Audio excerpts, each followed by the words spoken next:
Hola, ¿cómo están? Bienvenidos a su podcast en el que hablamos de negocios, inversiones, emprendimiento, política, teorías conspirativas, básicamente la vida cotidiana. Yo soy Nacho y el día de hoy tenemos un gran invitado, un invitado que está protegiendo el patrimonio más importante que tenemos los mexicanos, que es nuestra tierra, el medio ambiente, un luchador que está luchando contra corriente.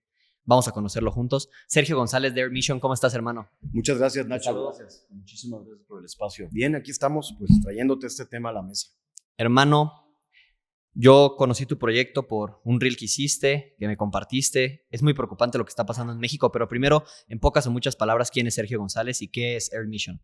Mira, Sergio González es un veracruzano que ama mucho su tierra, que ama mucho su país. Me considero patriota, me considero una persona que quiere ver a su país mejor y que está preocupado por lo que está sucediendo. No desde ahorita, Air Mission es mi proyecto principal. Air Mission nació en 2012, y mucho antes del cambio político que sufrió nuestro país, y sí lo digo, lo sufrió y lo sigue sufriendo, y he visto la transición desde el área ambiental en mi localidad y también pues como buen ciudadano siguiéndolo a nivel nacional. He visto el panorama y por eso estoy aquí precisamente y por eso decidí con Air Mission redoblar esfuerzos, buscar. Mi proyecto principal es el rescate del cangrejo azul, es una especie bandera, una especie que representa la conectividad de los ecosistemas que hoy pues, se ven amenazados y sobre todo por el crecimiento, ¿no? Por el mal desarrollo, un mal plan de desarrollo, pero que es la bandera y hoy se ha vuelto, y como todos los veracruzanos nos representan, ¿no? Como una jaiba, como un cangrejo, así es una especie bandera, representa un estado, representa el patrimonio natural de un pueblo. Yo lo decía por ahí, los cangrejos, es más fácil en la costa que encuentres cangrejos en la casa que cucarachas. Es realidad, es realidad. Si tú vives en la costa, los cangrejos se meten y viven adentro, ¿no? Okay. Entonces es algo muy típico de nosotros, que nos da mucha identidad y pues eso soy, un veracruzano que decidió crear Air Mission para poder proponer algo para mejorar y trabajar para mejorar mi localidad y al país también. Mi hermano, este nuevo sexenio con la doctora Claudia Sheinbaum nos vendieron a mí lo que me vendieron en la elección fue que era científica, que había un interés genuino del medio ambiente, igual por parte del presidente anterior, López Obrador.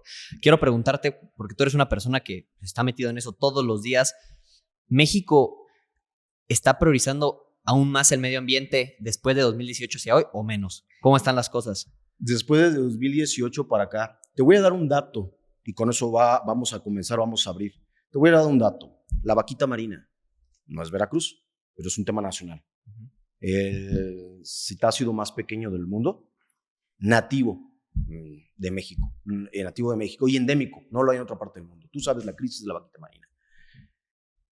Ya estábamos preocupados por el medio ambiente en el sexenio de Peña Nieto, pero en el sexenio de Peña Nieto se creó un centro de investigación en Los Cabos flotante, bilateral, con científicos de Estados Unidos también, para trabajar en poder proteger a la vaquita marina e intentar conservar a la vaquita marina. Yo recuerdo perfectamente que cuando Andrés Manuel López Obrador tomó el poder, lo primero que hizo fue recortarle el presupuesto a la CONAM, a Semarnat, a Profepa, a Conapesca, y se cerró el centro de rescate de la vaquita marina. Hoy nadie se acuerda de eso, pero ahí están los registros. Tuvimos un centro de investigación y rescate de la vaquita marina bilateral científico. Hoy lo menos que veo es ciencia, y te lo digo así. De 2018 para acá, México ha entrado en una alerta ambiental. Estamos en una crisis ambiental por malas decisiones. No quiero decir con esto que no haya habido malas gestiones antes, sí, pero se disparó. Esto se disparó. Los megaproyectos se aprobaron y destruyeron lo que no se había destruido en años. Yo solamente le quiero decir a las personas, el Tren Maya. ¿Cuándo tú ibas a concebir en sexenios pasados que alguien iba a tocar un área natural protegida declarada por decreto presidencial? Era inamovible. ¿El Tren Maya es un ecocidio? Por supuesto, y no solamente es un ecocidio, sino que es un elefante blanco. ¿Qué desarrollo le ha dejado el sureste? No nos ha dejado nada. No nos ha dejado nada. Las comunidades siguen igual. No hay crecimiento. El Tren Maya no ha significado crecimiento. Es más, te voy a decir una cosa. ¿Qué tiene que ver el Tren Maya con Veracruz? ¿De dónde creen que sacaron el basalto y lo que se asienta para las vías? De Veracruz. Cuando entró Rocío Nale fue estratégico. Fueron a Veracruz a destruirme los cerros para llevarse el material para utilizarlo en el Tren Maya. Y de ahí empezamos, la condena para Veracruz. Yo recuerdo a Andrés Manuel por allá del 2019, y lo pueden buscar, hizo una declaración bastante grave cuando propuso el programa de Sembrando Vida. Ojo con Sembrando Vida, ¿eh? ¿Qué es Sembrando Vida? Oye, no, sí. Me venía la gente y me decía, oye, es que Sembrando Vida, pues, es sembrar árboles. No, pues, padrísimo, vamos a sembrar árboles. No, yo lo vi cuando los monos araguatos estaban cayendo por el calor allá en el sur. Lo vi. Fui con un influencer que ustedes pueden reconocer en redes. Fuimos para allá. El calor era insoportable. Tenías campos de caña quemándose a un lado y del otro lado de la carretera selva quemándose. ¿Para qué crees? Yo, dueño de una parcela, que es selva, donde viven los monos, pero es mi predio, le prendo fuego, lo quemo. Ya lo puedes vender. Para poder ir al proyecto Sembrando Vida y sembrar limón, monocultivo. Adiós selva. Eso es Sembrando Vida, una deforestación organizada.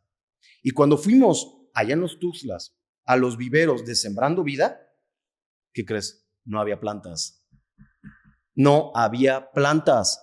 La gente quemaba su selva, cobraba su apoyo y no sembraban nada. No sembraron nada y la selva se había quemado. Cuando se le dijo eso a Andrés Manuel López Obrador, que el proyecto Sembrando Vida era un ecocidio, él contestó que es que en México, y ahí está la declaración, no lo digo yo, nos quedó muy claro, dijo lo siguiente: en México ya no hay bosques, en México hay monte. Así lo dijo. Y dijo en la mañanera, hay que cuidarlo, pero ya no hay bosques. Con eso a nosotros nos dijo, a todos los ambientalistas, cuál iba a ser el destino de los recursos naturales en México. Fue clarísimo. Y de ahí para acá, en 2019, se vino una escalada de desastres naturales. Y Veracruz es protagonista de ese desastre. Hermano, entonces, esta falsa percepción de que tenemos un gobierno ecologista es mentira. Lo dirías con todas sus letras. No solamente es mentira, nos están insultando en la cara. Es ofensivo, es indignante. No es mentira, es increíble, es surrealista. Deberíamos estar alarmados todos. No es una mentira cualquiera. Es una estructura y un plan de vendernos una verdad. Y eso es peligroso. Yo antes solía ser una persona bastante escéptica en el tema ambiental. Mea culpa, yo no me preocupaba por el medio ambiente porque no entendía cómo me afectaba, hasta que entendí que, a mí me dejaron un país, mis abuelos, mis padres, nuestras generaciones pasadas, y nosotros tenemos el deber moral de dejárselo a las siguientes generaciones, mínimo como lo encontramos, y si se puede, mejor. Pero con lo que me estás diciendo estamos viendo que estamos a peor. Pero tú me estás hablando del Tren Maya, me estás hablando de cosas que tal vez son muy recientes y siguen usándose el día de hoy, pero ¿qué está pasando hoy? ¿Qué ves hoy que la gente diga, puta, cómo nadie está volteando a ver esta crisis hoy? ¿Sabes algo que la gente no está volteando a ver y que es la razón por la que te agradezco este espacio? Veracruz, el Golfo de México, desde 2018, es más, yo creo que Andrés Manuel lo programó desde antes. Es un área de sacrificio. ¿Qué te refieres con área de sacrificio? Bien, esto lo debe saber la gente. Las áreas de sacrificio son aquellas, porque también te quiero decir algo, hay mucha gente que me dice, Sergio, te estás politizando mucho. Tú eres ambientalista, ¿qué te metes en eso? Eso es lo que nos quieren hacer creer. Exacto. Nos quieren hacer creer que la política no tiene nada que ver con el medio ambiente. Y tiene te lo todo pongo que ver. Fácil. Yo rescato 300 cangrejos. Voy, los tomo y los llevo y rescato 300 cangrejos. Pero el político que yo elegí firma un acuerdo en el cual una empresa viene y destruye 100 hectáreas y mata 1000 cangrejos. ¿De qué sirve lo que yo hago si el político que yo elegí con su política pública ambiental no solamente va en contra de lo que yo hago, sino que lo destruye? Claro. No hay ambientalista que pueda contra esa maquinaria de poder. Y es aquí donde el ambientalismo es más político de lo que creen, porque tiene que entender el ciudadano que cuando nosotros hablamos de medio ambiente, hablamos de bienestar social, hablamos de la gente. Las personas creen, sí, amo los animales, pero la gente no está por encima de los animales. Necesitamos la estabilidad que nos da el sistema ambiental de nuestro país, de nuestro México, para poder seguir creciendo como nación. Si nosotros atentamos contra el sustento de nuestra nación, estamos enterrando a nuestra nación a futuro. Y ahí es donde la política y el medio ambiente están más juntos. Y no solamente la política y el medio ambiente, la política, el medio ambiente, el desarrollo social, la gente. Cuando tú hablas, y yo se los he dicho, cuando tú quieras ver si un candidato realmente le importa a la gente, pregúntale por sus propuestas ambientales, porque las propuestas ambientales no le van a generar votos inmediatos, ni a él ni a su partido, van a generar bienestar. Y si no te genera bienestar, entonces no le interesa realmente la gente. Gobierna para su partido, para sus negocios, pero no para la gente. La política ambiental existe y la política ambiental toma decisiones. Y Andrés Manuel López Obrador, lo digo así abierto, hizo, trazó, dibujó, programó, proyectó con toda la frivolidad y perversidad previa una estructura mediática ambiental en la cual le llamó soberanía energética. Ojo con esto. Vemos en los titulares, soberanía energética, sí, soberanía energética. Dentro del proyecto de soberanía energética de Andrés Manuel López Obrador, vino a sacrificar el Golfo de México, mi estado. Y sacrificar lo que entiendo, digo, para seguirlo, es literalmente utilizarlo como una zona perdida, abandonarla con tal de beneficiar otras. Te lo ejemplifico. Un área de sacrificio, 1,572 derrames. 1,572 derrames de hidrocarburos en Veracruz. Fugas, entre fuguitas y fugones. En Veracruz, 1,500 desde 2018. Eso no es soberanía. Eso es destrucción. ¿Qué me va a dejar a mí? Es mi estado. Yo lo estoy viendo como de Veracruz. Por eso tú me dices, ¿quién está un veracruzano preocupado? Que ama su tierra. Y que estoy viendo que así no es. Que la están destruyendo. ¿Qué nos va a dejar? ¿Necesitamos energía? Sí. Necesitamos transición energética. No destrucción, porque ni siquiera estamos viendo el beneficio nosotros. Nosotros nos vendieron un tema de soberanía energética, ¿no? Nos dijeron, bueno, soberanía, todo soberanía, y suena muy bonito, ¿no? A mí me encanta que nuestro país sea soberano, pero ¿en la práctica somos soberanos o no? Seguimos, a ver, casi 30 pesos la gasolina. El gas no deja de subir. En Veracruz, te comentaba, en Veracruz no puedes vivir sin aire acondicionado. Las tarifas de electricidad son las más grandes de todo el país, son las más altas. De hecho, nos venden la tarifa alta. En la frontera la tarifa es más baja. Y Veracruz tiene 212 municipios y casi todos tienen pobreza extrema. Y no nos condonan nada.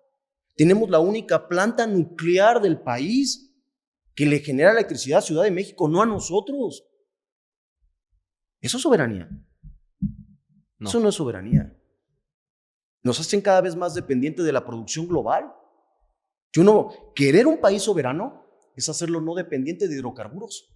Porque el hidrocarburo sí es cierto. Sí, le doy la razón a la doctora, le doy la razón a Manuel. No depende directamente de nosotros. Es un negocio global. Y está flotando en lo que marca la globalidad. ¿Qué no es más inteligente entonces darle una segunda arma a México y decirle, México, quiero que seas soberano? No podemos abandonar hidrocarburos de golpe, pero te fortalezco. Lo que hace China. China sí busca la soberanía de su país. China sabe que no va a poder depender de los hidrocarburos todo el tiempo. Y hoy por hoy es el país que más invierte y más se ha desarrollado en energías limpias. No por amor a la naturaleza, por estrategia de supervivencia nacional. Eso sí es soberanía. Si a Andrés Manuel López le preocupara la soberanía nacional, CFE, de los millones que se mete, ¿sí?, en producción, no destinaría solo 3 milloncitos a energías renovables. 3 millones nada más al año de inversión en energías renovables. No, 3 millones no es absolutamente nada. Nada. te voy a decir cuánto CFE está produciendo. CFE está produciendo 19,992 millones. De esos 19,000, solo 3,000 son destinados a energías limpias. No es nada. Eso es soberanía, nos están mandando al precipicio. ¿Qué va a pasar cuando se acaben los hidrocarburos? Dice, no va a pasar ahorita. ¿Y a nuestros hijos? ¿Y a nuestros nietos? Tú eres nieto y vas a tener hijos y vas a tener nietos. ¿Qué les vamos a dejar? ¿Qué México les vamos a dejar a ellos? Eso sí es soberanía, pensar en futuro. No, te lo digo aquí, Nacho. Este grupo de Andrés Manuel no busca soberanía energética nacional, busca la soberanía de su bolsillo. Y ahorita te voy a explicar por qué. ¿Qué negocios están haciendo ellos? Porque yo puedo ver, yo puedo tratarlo de entender en mi mente, ¿no? Hay corrupción, esa corrupción provoca que el presupuesto que tiene que irse a ciertas zonas se destina a otros lados, lo que lleva a derrames, lo que lleva a ineptitud, nepotismo, personas que no están preparadas en posiciones que requieren personas preparadas, pero ¿cómo se están enriqueciendo estas personas? ¿Cómo funciona? Fíjate que nosotros comenzamos a investigar esta situación por un personaje. Siempre en la ropa que se empieza a deshilar, comienza a deshilarse por un hilito. ¿Correcto? Y tú le jalas para que se vea bien, pero realmente cuando le jalas se viene más hilo. Sí. Hasta que ya no te sirve la camisa, porque ya la deshilachaste toda. Así nos pasó con esta situación. Nosotros veíamos la figura de Andrés Manuel y de Claudia Sheinbaum muy arriba, no tenía nada que ver. Todo empezó cuando nosotros nos mandan de propuesta para la gobernatura a Rocío Nale. Ahí empezó la situación como que no veíamos bien, porque Rocío Nale venía de la Secretaría de Energía. Energía, Veracruz, recursos naturales. Algo olía mal. Algo ya decíamos, es preocupante.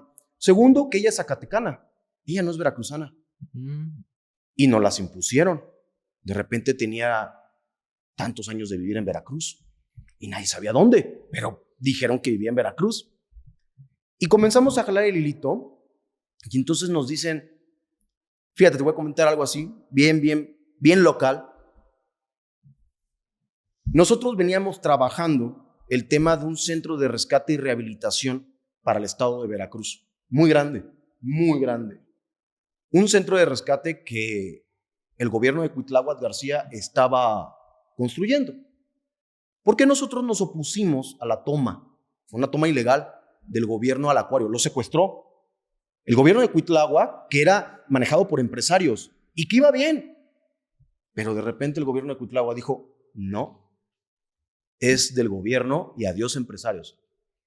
Dijimos, no, pinta bien. ¿Por qué? Porque ya sabemos qué pasa cuando los gobiernos toman las instancias y sobre todo si hay animales. Claro. Porque el gobierno dice, si no hay partida presupuestal no come el delfín. Eso no depende de tu burocracia. Claro. Ahí discúlpenme a todos si les va a ofender, pero lo digo claramente. Los empresarios han sabido manejar más estas situaciones. Para manejar un zoológico o un lugar donde hay seres sintientes, yo no confío en el gobierno. Confío en un empresario. Porque su activo son los animales y le va a preocupar su activo, pero lo tienes que ver así. Pero si al gobierno le preocupa más la burocracia y el trámite, y si sí, y si firmó, y si no firmó, imagínate que se va la gobernadora el fin de semana y el delfín ya no tiene alimento y me tengo que esperar a que llegue la firma de la gobernadora el lunes que regresa, entonces que no coma el delfín el fin de semana. Así piensa el gobierno, así piensan los gobiernos. Y dijimos, no.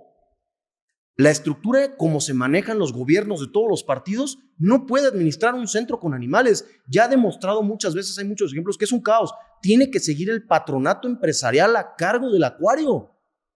Y salimos a defenderlo. Sí, hablaron con nosotros, sentaron a la mesa. No vamos a decir que nos callamos, pero dijimos, vamos a darles el voto de confianza. A cambio, está construido el 70% de avance. Un centro de rescate y rehabilitación que iba a ser el más grande del país. Está la obra parada en 70%. Con un voladero aviar para rehabilitación de aves rapaces más grande que el zoológico Chapultepec. Con un hospital de 2 pisos, climatizado completamente. Un quirófano para pequeñas especies y un quirófano para grandes especies. De primer mundo. Llega Rocío Nale. En diciembre entrega Cuitláhuac.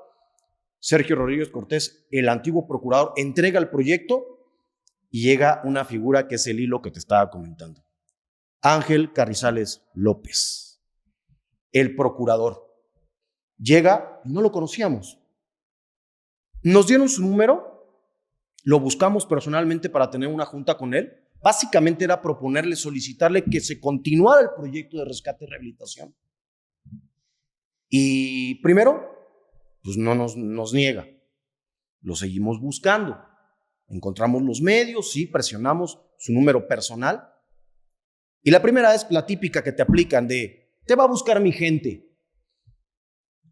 Pasó un mes y no nos buscó nadie. Fuimos con él nuevamente. Le mandamos un mensaje. Esto no contestaba, dejaba en visto. Dejé pasar otro mes. Dije, no lo voy a... Está tomando el cargo. Lo busco nuevamente.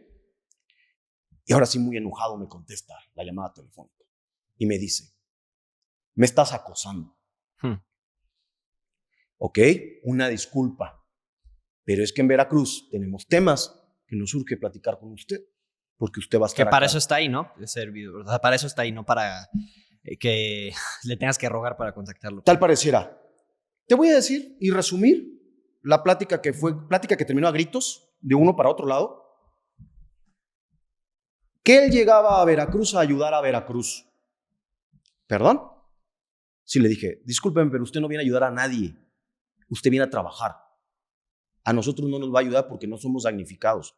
No nos vea así. Véanos con dignidad.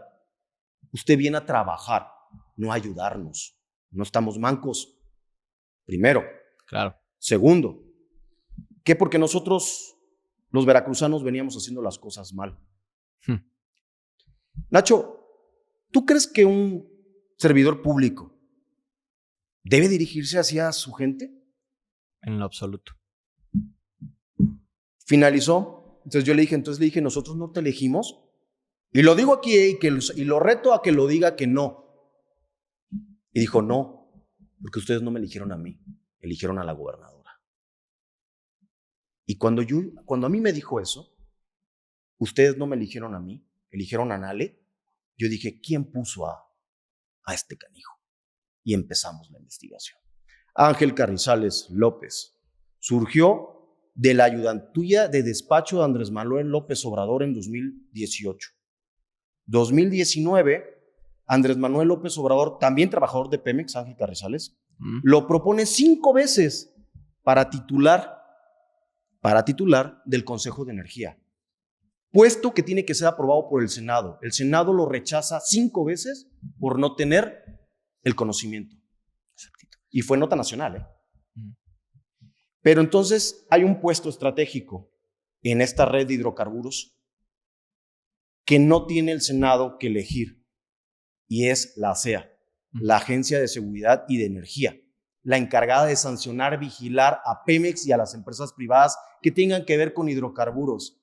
Y ahí lo colocan, sin experiencia, de director de la ASEA. De hecho, se le cuestionó a Andrés Manuel López Obrador, están las mañanas registradas, y él dijo que Ángel Carrizales López era 90% confianza, honestidad, 10% conocimiento. Ahí está el resultado. 1,500 derrames en Veracruz. ¿Qué pasa cuando él llega a la ASEA? Está el proyecto de Dos Bocas. Rocío Nale estaba de Secretaria de Energía encargada del proyecto de Dos Bocas. Y resulta que ahí empieza la corrupción que me decías. Ángel Carrizales lo colocan en la ASEA y empieza la corrupción porque resulta que en 2018 Dos Bocas se proyecta encima de Manglar, en Paraíso, Tabasco.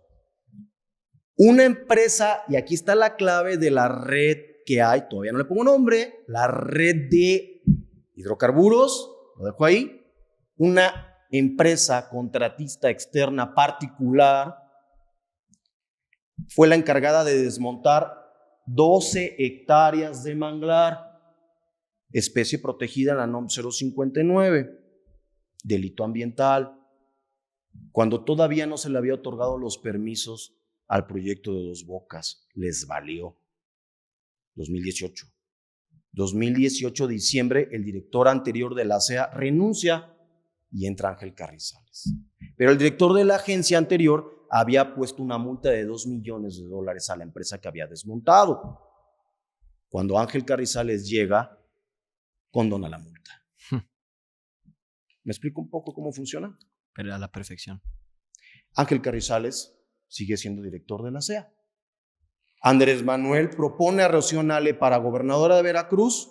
¿Y a quién crees que se jalan de procurador de medio ambiente con 93,000 pesos mensuales de nómina? Ángel Carrizales. Ángel Carrizales López. Y llega Ángel con Rocío Nale ya como gobernadora, ¿no? Sí. ¿Y Ángel qué ha hecho hoy? Ángel se toma fotos, Ángel posa, Ángel viaja, pero no hay ninguna sanción contra Pemex y contra ninguna empresa que esté causando daños en Veracruz. Ni una sola. De 1,500 fugas y derrames de Pemex, delitos comprobados, no hay una sola. ¿Y cómo afecta un derrame? Porque uno puede pensar de que, ay, no pasa nada, ¿no? Yo vi unas imágenes preocupantes de hace no mucho y porque fue masivo, ¿no? El derrame masivo, personas que no podían pescar, que según les iban a dar dinero para que mantuvieran a sus familias porque ya no podían trabajar gracias a un derrame, un acto de corrupción, pero no sé en qué acabó, no sé si me lo puedes platicar. Pues nada, que los de Morena son muy buenos para aplicar la ley Tenaza, ¿no? Entonces, por un lado, te la aplican con Ángel Carrizales condonando problemas y por otro lado, te manipulan al pueblo con los programas. Vas a la Riviera, le preguntas a los prestadores turísticos, los pequeños, no los grandes empresarios, los que compraron pescado para preparar para Semana Santa, sus platillos para los turistas que llegan, los que ponen su palapita y estos que invirtieron 15,000, 20,000 pesos y que el turista cuando ve el derrame dice yo no voy ni consumo pescado de Veracruz y perdieron 15,000, 20,000 pesos. Más de 6,000 prestadores de servicios turísticos no vieron un solo peso regresado. Pero cuando vas y les preguntas si los quieres entrevistar para que den su declaración, les da miedo, porque si no les quitan los apoyos sociales. Y aparte es una realidad, Veracruz es el estado, mezclando un poquito temas, es el estado donde más periodistas han sido asesinados en nuestro país. Totalmente. Este año van 3 o 4. Entre Guerrero y Veracruz nos estamos debatiendo y nos estamos disputando ese deshonroso título. Así es. Y es que desafortunadamente aquí es donde se ve esta situación. Aquí hay una estrategia de despojo natural de recursos. ¿Cómo afecta? Ve nada más el pozo Crem, 4 meses quemándose en las Chuapas. Eso del pozo, explícamelo, porque no he podido creer. Busqué una información que hay un pozo incendiándose literalmente. De gas, sí. De gas, sí, que sí. no lo han podido apagar no, y nadie está hablando y no lo de van eso. a poder apagar.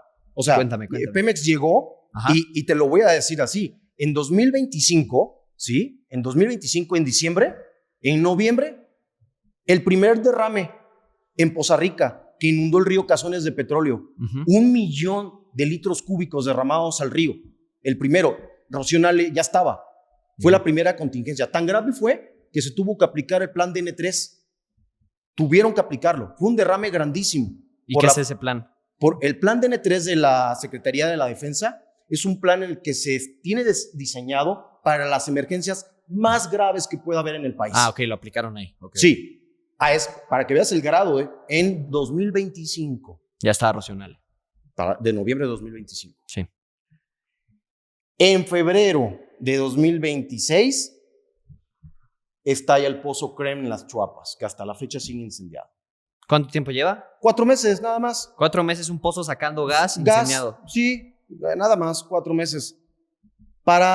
Y espérame, porque tienes en diciembre de 2025 derrame, una fuga de oleoducto en Poza Rica.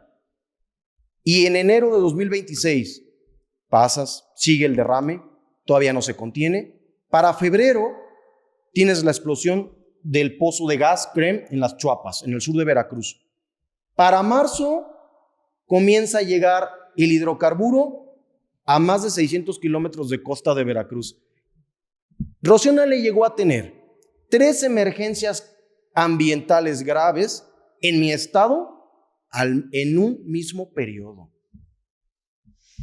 ¿Sabes cuántas sanciones ha hecho Ángel Carrizales? 0.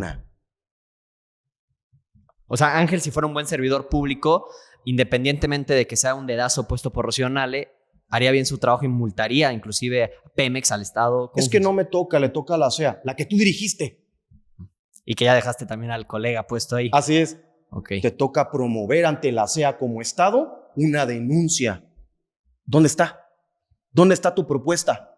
¿Dónde está? No está. ¿Sabes qué sí hubo en ese periodo? Conciertos masivos en la Macroplaza del Malecón de Veracruz. Martin Garrix. Martin Garrix. Al mismo tiempo, cuando las 3 crisis ambientales estaban juntas en el Estado. ¿Es obvio o no, audiencia? ¿Es obvio o no, Nacho? Más que claro. O sea, ¿es conspiracional o es lectura? Son hechos. Son hechos, son factos, ahí está. Y aquí así, y ese es el esquema. Esto es el programa que Andrés Manuel nos tenía para los veracruzanos. Porque lo que me estás dando a entender no es algo esto que haya planeado, ¿no? La doctora Claudia Sheinbaum, por así decirlo, ya que llegó a la presidencia en 2024. No es algo que viene desde antes. O sea, Veracruz, tierra abandonada directo desde la presidencia, ¿no? No abandonada, sacrificada. Sacrificada, que es aún peor, ¿no? Porque es algo consciente, el sacrificar a todo un pueblo, Así que es el pueblo veracruzano que ha sufrido mucho, de malos gobernantes de todos los partidos, que es lo que tú dices. No, sí. Creo que es un acto de madurez saber, los de antes hicieron las cosas de la chingada, pero eso no significa que tengo que aplaudirle todo a los nuevos. Necesitamos buenos gobernantes, ¿no? Que es lo que estás haciendo el llamado.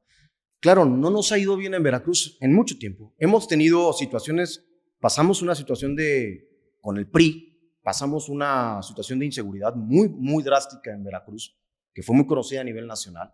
Hemos tenido muchas situaciones en Veracruz, no, pero esto, nadie nos había considerado área de sacrificio. Nadie nos había sacrificado. Nadie nos había abandonado para beneficiar a los contratistas, amigos. Esto es alarmante, esto es muy malo. Y te quiero decir una cosa, me preguntabas por la doctora Claudia Sheinbaum. ¿Qué puedes tú pensar de un gobernante que promueve el no fracking abiertamente por considerar una política neoliberal, claro, de derecha, claro, y hoy decir que puede ser sustentable? ¿Qué más ambigüedad y absurdez puede haber? Sí, hablábamos, por ejemplo, mencionaste a la presidenta Claudia Sheinbaum. ¿Qué puedo yo esperar de un gobernante que sale abiertamente a castigar el fracking, clasificándolo, y ella misma lo dice, como una política neoliberal de extrema derecha, y después salir a defenderlo y decir que puede ser sustentable? Ahora, ¿no que era neoliberal? ¿Quiénes son realmente los neoliberales?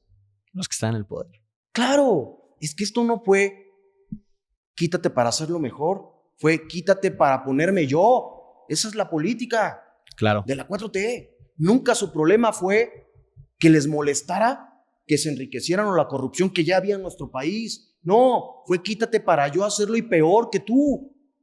Esa es la realidad. Y está comprobado en este caso que te estoy presentando, porque déjame mencionarte otro nombre también.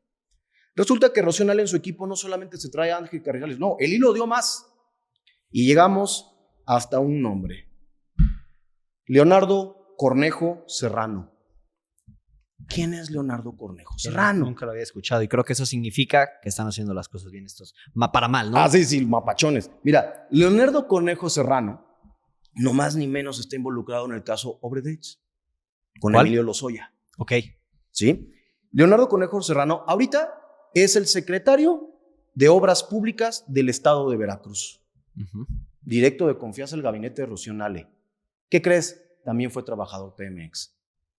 ¿Y qué crees? Que fue el director de proyectos cuando Emilio Lozoya estaba de director de Pemex. Emilio Lozoya está en la cárcel.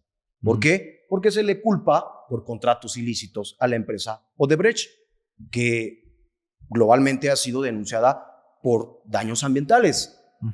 ¿Quién crees que firmó varios contratos de proyectos para la empresa Odebrecht? Cuéntame. Leonardo Cornejo Serrano. O sea, esto es Peña Nieto. Ojo, porque les gusta mucho hablar del pasado. Claro. Esto es Peña Nieto. O sea, me gustó cómo hiciste las cosas, te jalo, ¿y qué crees? Te pongo director de proyectos en Pemex, yo soy secretaria de Energía, Rocío Nale, y me gusta cómo hiciste las cosas acá. Te cubro con el manto de la 4T, se limpian y se tus pecados se eximen, y entonces te voy a poner a cargo de la dirección del proyecto Dos Bocas. Fue el director del proyecto Dos Bocas. Y al mismo tiempo Carrizales libra todas las multas, Leonardo Lozano dirige el proyecto Dos Bocas, Rocío Nale lleva la política de soberanía energética a Andrés Manuel, y a estos tres me los mandan a gobernar mi estado. La receta perfecta para el fracaso. Todo el mundo está volteando a ver Topolobampo, todo el mundo está volteando, y sí lo vale, todo el mundo volteó a ver Mahahual, pero nadie está viendo lo que nos están haciendo acá. Están hundiendo el Golfo de México. Te hago una pregunta. ¿En qué parte de Houston queda el condado de Deer Park, donde se compró la refinería? En el sureste, donde hay un canal que sale al mar. Y que si vas bajando puedes llegar a Reynosa, y puedes llegar a Pánuco, y puedes llegar a Veracruz, y puedes llegar a Dos Bocas. Se llama tráfico marítimo y te facilita la ida y venida de hidrocarburos. Ahí está el plan. Explícame bien eso. Quiero entender esa parte. Yo necesito refinar el petróleo. Le doy en la mouse a Veracruz. Extraigo todo lo que tengo que extraer, pero no lo refino en Dos Bocas. Lo mando a Deer Park. Y cuando lo mando a Deer Park, lo meto refinado, pero lo meto como aceites y lubricantes. Y entonces no pago el arancel. Y eso es el huachicol fiscal. Es un plan trazado a la perfección por estos cuates. Así es. Que sabemos que se volvieron multimillonarios, y no es que billonarios a través del huachicol fiscal. Así es. Y todo se conecta. Todo. Y no lo digo yo. Las fuentes que te presento aquí son El Economista, El País, Proceso, Aristegui Noticias, y todo está ahí. Entonces, me estás platicando Deer Park. Hicieron toda esta red para poder meter hidrocarburos de manera ilegal, la red llamada huachicol fiscal, que está relacionada con el sacrificio de Veracruz, que está relacionada con la gente que opera el proyecto negocio de la soberanía energética del país. Rocío Nale, con Leonardo Cornejo y con Ángel Carrizales López. O sea, Rocío Nale es clave, pieza clave en este esquema de corrupción. Totalmente, mira, es un equipo de trabajo. Definitivamente Andrés Manuel no ha hecho las cosas solo, ¿no? Y me queda claro que él sigue dirigiendo desde donde está. Y por eso es que tú me comentabas, nuestra presidenta Claudia Sheinbaum, pues si un presidente cambia de opinión así, de un día para otro, me queda claro que él ya no gobierna. Claro. ¿No? Si mi dirigente nacional, el ejecutivo, me cambia de opinión tan drásticamente, pues me queda claro que se obedece a otras cosas y no a su propio criterio. Es que lo que está pasándoles en Veracruz, yo me enteré de la corrupción en el estado por una noticia que sí fue muy fuerte a nivel nacional, el tema de la maestra Irma Hernández Cruz, la maestra que pensionada, que como no la alcanzaba, trabajaba como taxista, le cobraron derecho de piso, no pudo pagar, la secuestraron, la torturaron, la privaron de comida, de agua, de cualquier tipo de humanidad, murió torturada, y Rocío Nale salió a decir que murió de un infarto. Sí, mira, es clarísima la política de la gobernadora actualmente. Vamos a minimizar las fallas. No vamos a culparle la muerte, tampoco tenemos pruebas, ¿verdad? Para culparle directamente al gobierno la muerte de la maestra. Pero tú como dirigente de un pueblo, tú como gobernante, como funcionario público, muestra tantita empatía. Claro. Es eso, Nacho, principal. Y todos son así. Desde Andrés Manuel, él escribió el manual de cómo tenían que ser los políticos de su línea, indolentes. ¿Cómo sales a decir? Y con ese tono de frivolidad, murió por un infarto. No, espérate. No, espérate. No es murió por un infarto y ya la dejamos ahí. No. Es la indolencia, Nacho. Claro. Es la indolencia ante la desgracia del pueblo. Hay una política muy clara y es darle fiesta al pueblo, darle circo y minimiza las tragedias. Esa es la estrategia, para que la gente no se dé cuenta de lo que te estoy viniendo a decir hoy. Y le está funcionando. Y hermano, en Veracruz, como ya lo dijimos, es el estado más peligroso para ser periodista. Es correcto. Estamos en un México donde asesinan ambientalistas, asesinaron a Alex Serna. alzar la voz en este país tiene un costo y tú estás señalando directamente, de muy cerca, a personajes muy influyentes, muy poderosos. ¿No tienes miedo de que te maten? Pues sí, sería mentira decirte que no, pero tengo más miedo de vivir en un estado en el que no quede nada.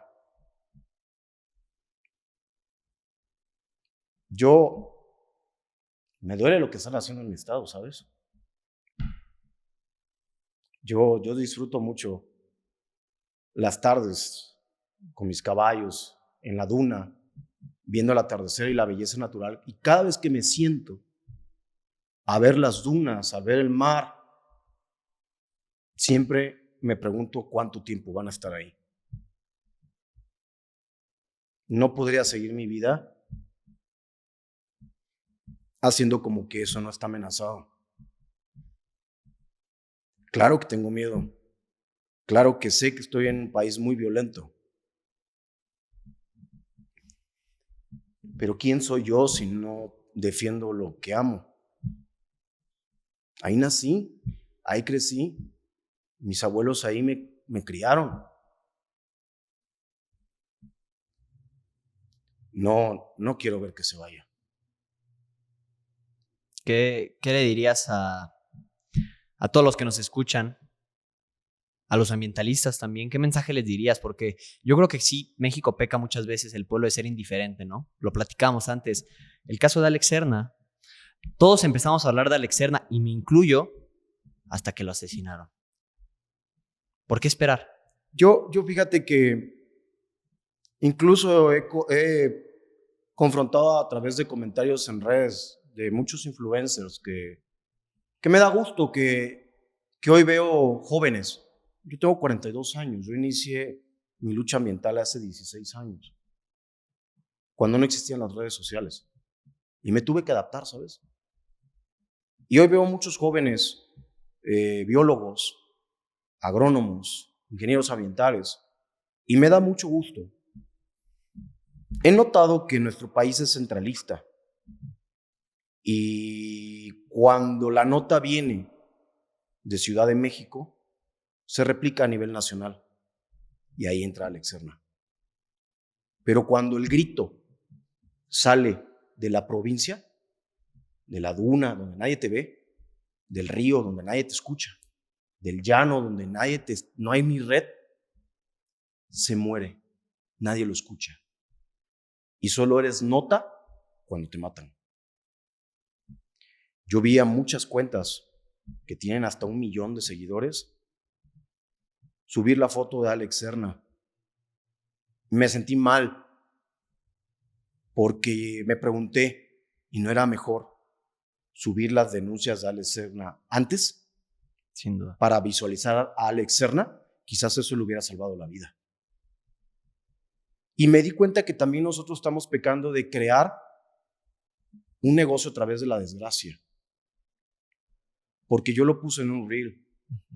Alex Serna no le sirve ya de nada esas publicaciones. Ya está muerto. Nadie lo va a revivir. Pero esas cuentas van a ganar seguidores. Y eso me pareció muy frívolo. Yo creo que el mensaje que yo enviaría es, tenemos que hacer unidad nacional. Tenemos que voltear a ver a la provincia. No soy el único, Nacho. Te puedo traer a mucha gente que está haciendo su lucha local. Gente sin reflectores. Gente sin el poder mediático. Que está allá donde están las desapariciones. Donde ves la verdadera cara del gobierno. Donde ves la desgracia. Donde incluso están sufriendo. Esa gente está luchando. Y no tienen el escaparate que tienen en Ciudad de México. No tengo resentimiento contra esto. Mi país es centralista y así es. Pero sí lanzaría el llamado a que si tienen el poder de la audiencia, denle voz a la gente en las provincias. No solo Veracruz. Yo que trabajo el tema del cangrejo azul, me hablan de Tabasco, me hablan de Campeche, me hablan de Quintana Roo, preocupados porque no saben qué hacer. Me han hablado hasta de Panamá. Hay que repartir el micrófono, como lo que estás haciendo tú, y te lo agradezco. Gracias. Hay que unificar a nuestro país, porque solamente unificado, que es lo que quisieron fraccionarnos, vamos a poder rescatar a nuestro país. Si México es la vía, si CDMX es la vía, si hay voces como tú, como otros, que pueden llevar nuestro grito más allá, por favor, ábranle la puerta a la provincia, a la gente de lucha. Hermano, lo que me dices me suena mucho y creo que hay que hacer un examen de conciencia a todos, porque sí, hemos pecado de ser indiferentes. Yo soy el primero y es lo que trato de combatir un poco con estos espacios. Y muchas veces una de las maneras que yo llamo a la gente para dejar de ser indiferentes es enseñarles cómo les afecta, ¿no? Porque si no conoces los efectos que tiene en tu vida, pues probablemente te valga madres, lamentablemente, ¿no? Sí. Somos indiferentes al dolor de los demás, pero estas cosas nos afectan a todos. Entonces, me gustaría que me dijeras cómo nos va a seguir afectando, ¿no? Cómo todo lo que está pasando, cómo estos derrames afectan la vida del pueblo veracruzano, cómo también nos afectan a nosotros porque nos están endeudando, no tenemos soberanía, que me expliques como todo eso para que la gente diga, puta madre, quítense, y de nosotros hacer un llamado de quítense la máscara de los ojos. Pues es que, claro, o sea, el hidrocarburo va a subir. O sea, vamos a ciencia básica que te enseñan en la secundaria. En la secundaria de antes, ¿verdad? Nos enseñaban mucho a dividir recursos naturales renovables de recursos naturales no renovables. O sea, no hay un doctorado en eso. ¿Sí? Claro. Básicamente, los no renovables se acaban.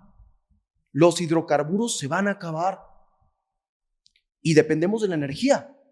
Nuestro país y ninguna sociedad en el mundo se puede desarrollar sin energía. No podemos basar el desarrollo y el porvenir de nuestro país en algo que se va a acabar, sin un plan B. Claro. Es básico. ¿Cómo te va a afectar? ¿Y cómo se ve eso? Pues en la subida de precios. Cada vez que hay menos, cuando algo se agota y dependes tanto de él y lo controla ciudadano fulano, pues te lo va a vender al precio que quiera. Es comercio, es negocio normal, oferta y demanda. Hay más demanda, pues le subo el precio y gano más. Es normal. Tú como gobernante de un pueblo que depende de la energía, no puedes conducir a tu pueblo hacia algo que no le va a dar soberanía, que lo va a hacer cada vez más dependiente del comercio internacional de hidrocarburos. Lo dejas, hablan de la seguridad de Estados Unidos, nos están dejando más a merced de quien controla el petróleo a nivel global. Claro. Eso no es soberanía. Soberanía es tener un plan B. Y no me estoy inventando nada. Europa lo hace, China lo hace. Saben que no pueden depender de los hidrocarburos toda la vida, porque es ciencia, es verdad. Es un facto, se va a acabar. ¿Qué le vas a dejar al pueblo? El desarrollo. ¿Qué le vas a dejar? Lo primero que hizo Andrés Manuel fue sabotear a las empresas particulares que promovían las energías limpias. ¿Te acuerdas de esa campaña mediática contra los generadores de AR y contra una campaña mediática de Andrés Manuel? Y el pueblo se lo creyó. Ahora yo le pregunto al pueblo, ¿quieren ver cómo les afecta? ¿Cuánto les subió la gasolina? Los pescadores, para ir a sacar 300 pesos de ganancia, tienen que meterle 200 pesos de gasolina a su motor. ¿Cuánto les queda de ganancia? 100 pesos al día para 5 pescadores. Ahí está cómo nos afecta. ¿Eso es soberanía? No, eso es miseria. Y hermano, tienes toda la razón, y algo que yo me he puesto a pensar es, esta indiferencia lo que está generando es, tuvimos el Tren Maya, lo dejamos pasar, ¿no? Dejamos que pasara. Dos Bocas, el derrame de Veracruz. ¿Qué les hace pensar a la gente del centro? Porque es verdad, son cosas que no están pasando en Ciudad de México, en el Estado de México, en Nuevo León, ¿no? Donde están concentradas las grandes poblaciones. ¿Qué les hace pensar que ahorita que ya dejamos que sean todo eso no van a empezarlo a hacer en nuestros estados, ¿no? San Luis Potosí. San Luis Potosí es el paso 1 para el fracking. ¿Le está asistiendo San Luis Potosí? El día que se acabe Veracruz, ¿qué sigue? Lo que sea, con tal de beneficiar y saciar las fauces del negocio energético. Están haciendo negocio a través de nuestra desgracia. Yo considero una desgracia que la gasolina para los pescadores sea tan alta cuando el costo del producto que sacan es muy barato. Es una desgracia. Eso es miseria. Yo no los veo a ellos ricos. ¿A quién sí veo rico? A los que se benefician de los contratos en Pemex. Y no ricos, millonarios. Multimillonarios. ¿Quién dice, como lo dices tú, que mañana se acaba Veracruz y no siguen con lo que está al lado? San Luis Potosí está en la mira. Ya hay lucha contra el fracking allá. Todo el país peligra con esta política. Es una política de despojo. Es la política más neoliberal que ha existido en nuestro país. Nada más ellos eran los que querían estar a cargo del contrato. ¿Y sabes qué? En eso hay que... Sí son buenos. Les salió perfecto. A la perfección. Les está saliendo perfecto. No, hay gente que dice que los de Morena en la 4, ¿qué? ¿Son tontos? No, no son tontos. No, son extremadamente inteligentes. Son muy inteligentes. Para mal. Para mal. Tan inteligentes son que, como dices tú, la gente en el centro no sabe la magnitud de un derrame en Veracruz. Pero porque hay una campaña fuerte de minimizar las tragedias en este país. Nos están mediáticamente acostumbrando a solapar la tragedia. Nos están normalizando el desastre. Es una campaña mediática nacional para que cuando nos tiren flores, nos sentamos salvados. Tuvimos el derrame de petróleo, el último, Rocío Nale, fueron 600 kilómetros que llegó el petróleo, ¿no? El derrame. ¿Qué pasa en un país de primer mundo si pasara una tragedia así? ¿Qué sería lo normal? ¿Qué es lo que deberíamos de esperar como mexicanos y exigir? Lo primero que pasa es que el gobierno sale a dar la cara. Sí. Porque no la dieron. La dieron 3 meses después. Unas gotitas. Sí. La dieron 3 meses después. Y hubo 3 versiones oficiales. Vean nada más esta situación. Se da el derrame y todo el mundo vemos el petróleo y el gobierno se queda callado. Pasan 3 meses después y surgen 3 versiones oficiales. La del gobierno del estado de Veracruz, la del Poder Ejecutivo, la de Claudio Sheinbaum, y la de la Secretaría de Marina. 3 versiones distintas. No se pusieron ni de acuerdo. La más insolente fue la de las gotitas. Y entonces vemos que hay un desastre en que no saben ni siquiera cómo tomar la nota. ¿Qué pasaría en un país de primer mundo? Hay una única versión. De entrada eso.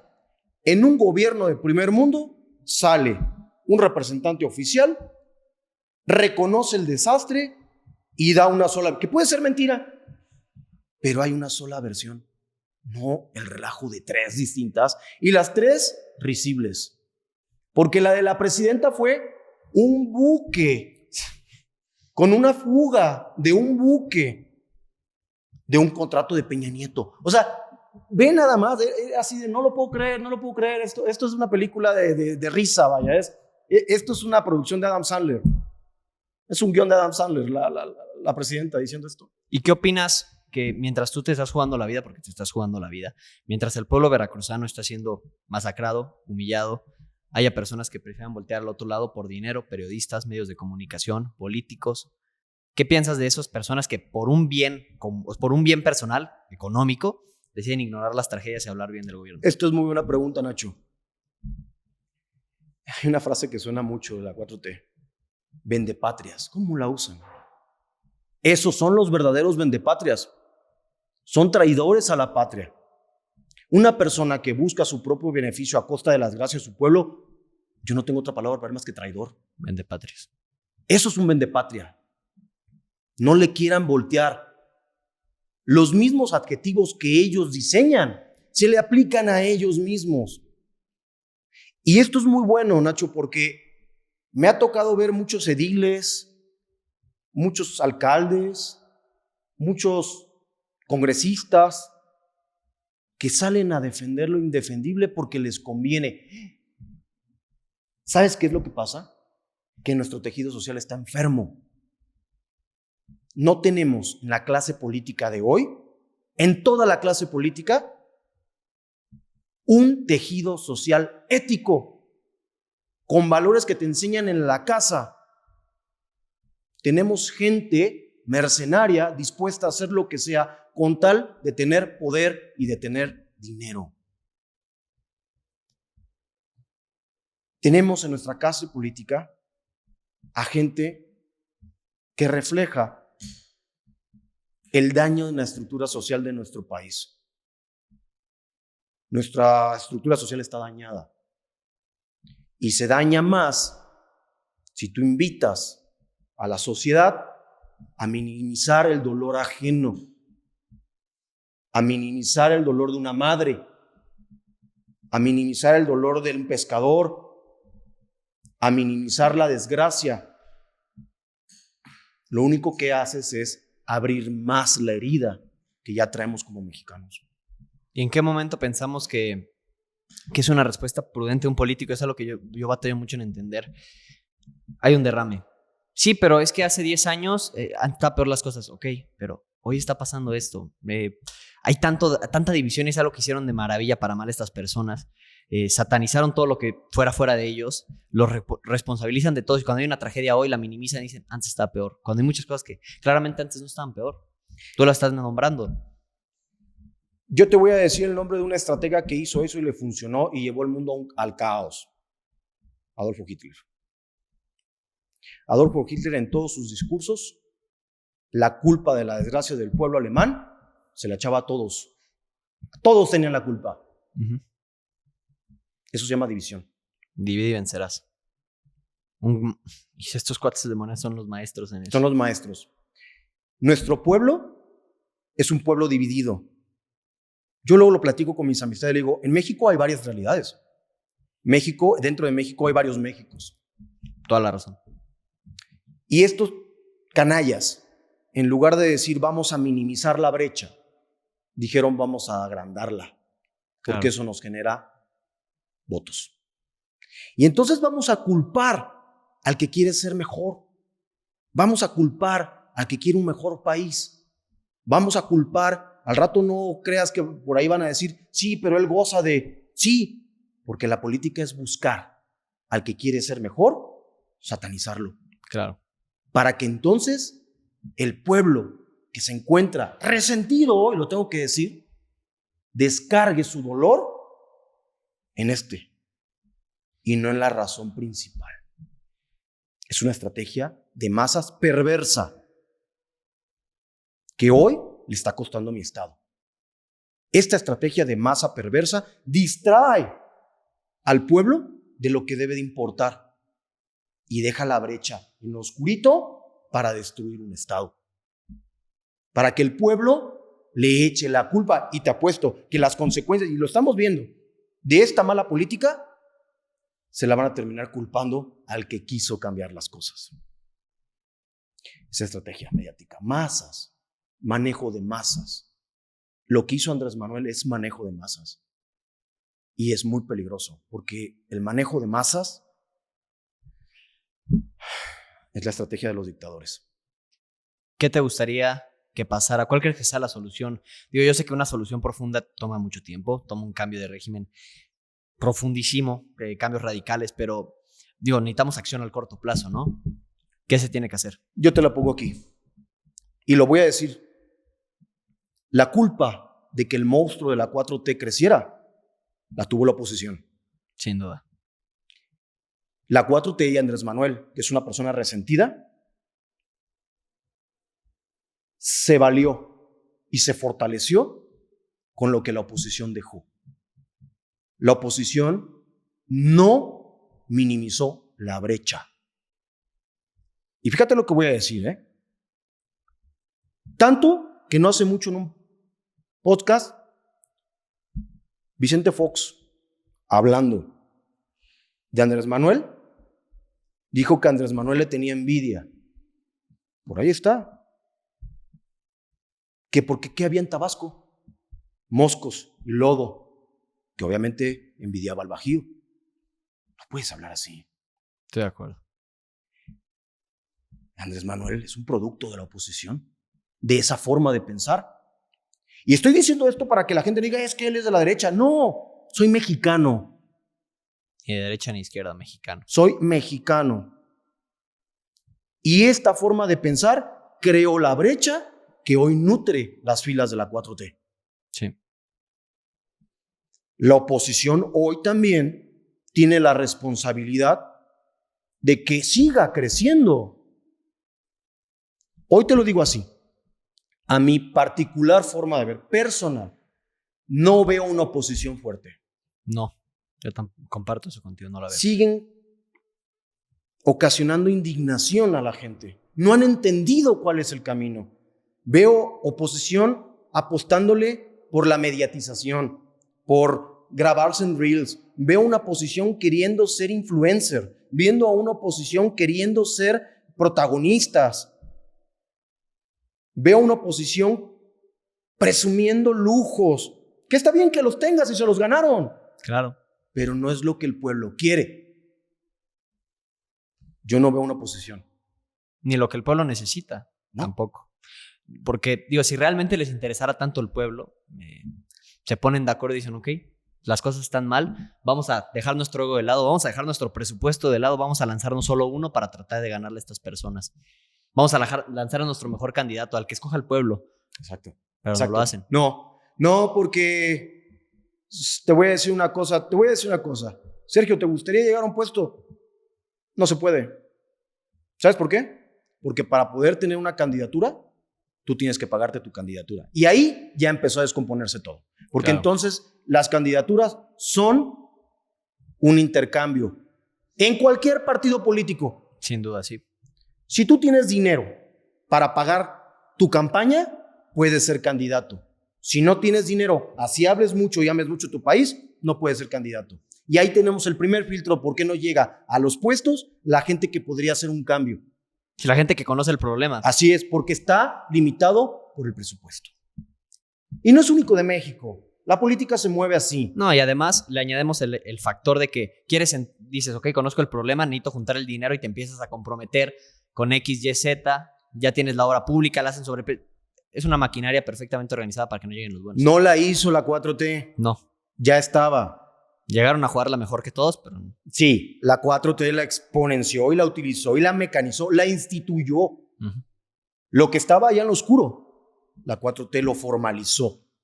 Uh-huh. Y eso es muy grave. Porque lo que tuvieron que haber llegado a hacer era lo que prometieron, deshacer esa estructura. No la deshicieron, la fortalecieron, la instituyeron y la hicieron propia. Ese es el tema. No hay oposición en México política. Hoy está bien difícil que el político quiera más ser un protagonista, una figura mediática para poder ganar votos. Están apostando al absurdo, al ridículo, al show para generar votos. Patético. A caer bien en redes sociales. A caer bien. Para aparentar preparación, para aparentar... Imagínate, o sea, me subo a mi Tesla y te lo presumo. No, pues qué bueno que puedes tener un Tesla, qué bueno que tienes una Cybertruck. Está bien, te la ganaste. Qué bueno. ¿Y a mí eso cómo me beneficia? ¿Eso es una propuesta? ¿Eso qué va a hacer por mí? Claro. No es que la tengas, es que uses eso como campaña mediática. Sí, no entienden. No lo entienden. No lo están entendiendo y pues Morena sigue trabajando. Es lo que yo me pongo a pensar y yo por eso digo esta frase de opoficción, que todos están perfectamente coordinados para coexistir, porque al final un partido político deja una cantidad de dinero absurda de presupuesto. Es un negocio un partido político. Es un negocio. Es una franquicia. Y ellos siguen muy cómodos, ok, no vamos a ganar, pero vamos a seguir recibiendo miles de millones de ¿Ve pesos. el Partido Verde?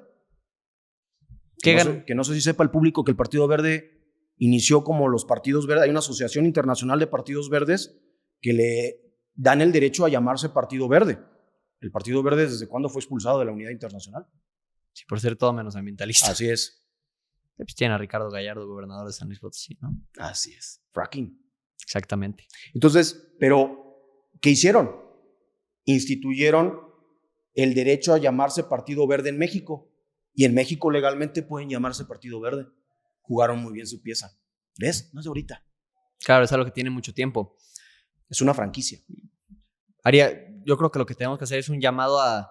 ¿Cuándo son las siguientes elecciones en Veracruz? 27. Tenemos intermedias. intermedias. Por eso está tan difícil el tema ya. Una oposición que, si realmente ama a su país, se va a ver. Que se bajen de la contienda los que no vayan a ganar. Yo justamente quiero hacer una campaña bastante fuerte de ese tema. Va a estar fuerte. Bájense de la campaña quienes no quieran ganar, los que amen a su país, cooperen y pongan al mejor candidato en cada lugar, y ahí se va a ver si aman a su país o simplemente son los oportunistas, patanes, que lo único que les interesa es el dinero. Yo invito mucho a la oposición. No dudo que existan elementos en la oposición Que sean buenos. Claro. Que tengan la iniciativa, entiendo las trabas que hay dentro de un partido, es complejo, es complicado, pero sí invitaría a la oposición a que retomaran, porque la realidad que ellos están viendo no es la realidad que ve el pueblo, ¿eh? Y si siguen eso, de verdad no van a ganar. Están apostando por el fastidio de la sociedad ante el gobierno actual, pero ese no es el fuerte. No solamente debes de apostar por el fastidio, debes de proponer algo, y eso es lo que te va a dar. Porque la gente también está fastidiada de ellos. Claro. ¿Qué me propones? O sea, al final todo me sabe igual. Exactamente. Entonces invito a la oposición a que se pongan la camiseta de verdad de México, a que dejen de pensar que los puestos son un negocio. No vas a la función pública a hacer negocio, vas a gestionar, no vas a hacer negocios. Y ahí está la clave de que Morena siga o Morena termine, que exista una real oposición. Hermano, todo lo que dices me hace mucho sentido. Estoy de acuerdo en todo lo que dijimos en esta conversación. Creo que hace falta un cambio radical, hace falta un cambio rápido, hace falta que la oposición abra los ojos, porque son elitistas, es lo que han demostrado. Y Morena también es elitista, pero mínimo ha sido mucho más inteligente. Hace falta mucha conciencia, dejar la indiferencia de lado, voltear a ver a Veracruz lo que está pasando. Millones de personas abandonadas en esa costa, en esa pequeña costa. Muchísimo dolor. Invito a los que me están viendo que no sean indiferentes, que compartan este video, que lo vean. Y sobre todo, pues que te sigan a ti, porque yo sé que estás alzando la voz de una manera que muy pocos se atreven, hermano. Te quiero agradecer. Un último mensaje que le quieras mandar a la gente. La sociedad, esto que está pasando en México, los nombres que sean, los partidos que sean, la verdad es que los únicos responsables somos nosotros. Hay que ser honestos y debemos de quitarnos el papel de víctima. Nadie nos está haciendo nada. Nosotros como sociedad nos estamos provocando esto. ¿Cómo, Sergio? En el momento que te importa más el mundial que las madres buscadoras. En el momento que te importa más el artista que te traen que el derrame de petróleo en tus costas. En ese momento tú te estás lastimando a ti mismo.